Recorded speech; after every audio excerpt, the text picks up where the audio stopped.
I almost didn't attend my brother's engagement dinner, not because we were fighting. That would have been simpler. The problem was that my family had spent so many years explaining me to other people that I barely recognized myself when they did it. By the time I was 36, I had become a story. The brother who never quite made it, the quiet one, the disappointment, the talented kid who somehow failed to turn potential into success. At least that was the version everyone heard. Correcting them never helped. They would smile, nod, and then tell the same story again 6 months later, so I stopped trying.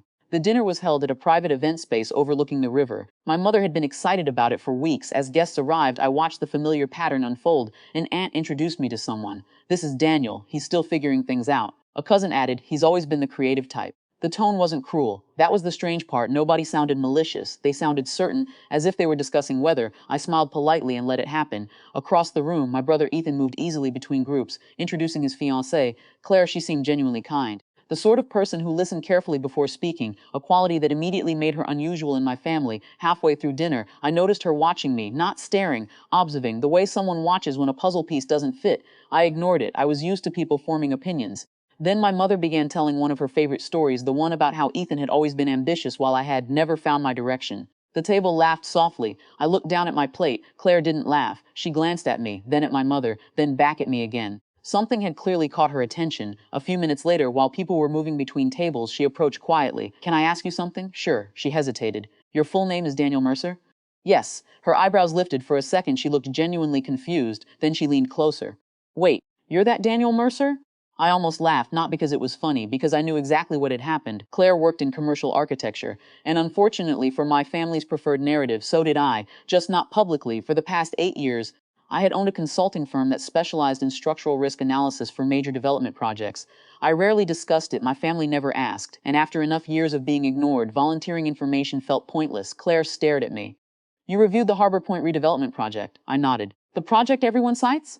Another nod. Her expression changed completely. Not admiration, recognition, professional recognition, the kind that has nothing to do with family politics. Before I could respond, another voice interrupted. "Daniel." I turned. Standing near the entrance was Michael Rhodes, the lead developer overseeing the new riverfront expansion project.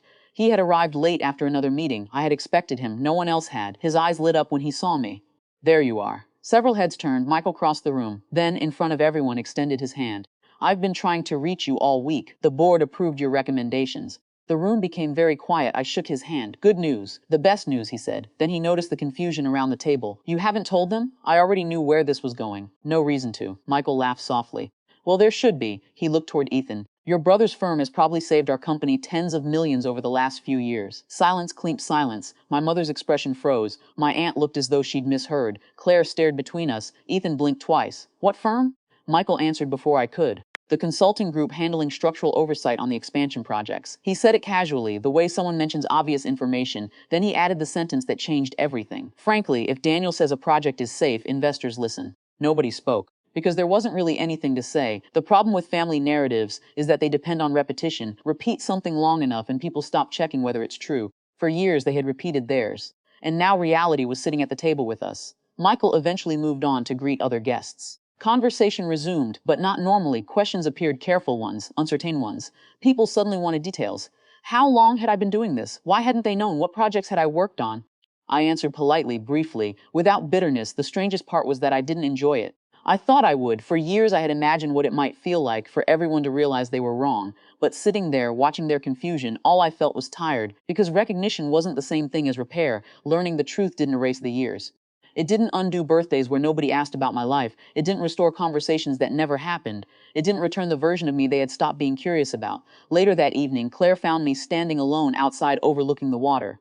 "I'm sorry," she said quietly. "For what?" "For how they talk about you." I looked out at the river. They believe it. Not anymore. I considered that maybe she was right. Maybe something had changed. But the change wasn't the important part. The important part was realizing I no longer needed it. For most of my life, I had wanted my family to see me clearly. Standing there, I finally understood something. People can underestimate you for so long that proving them wrong becomes another way of letting them control you. The engagement dinner continued behind us. Laughter drifted through the open doors. Conversations resumed. Life moved forward, and for the first time, I felt no urge to correct anyone. The truth was already in the room. What they chose to do with it belonged to them. What I chose to do with my life belonged to me.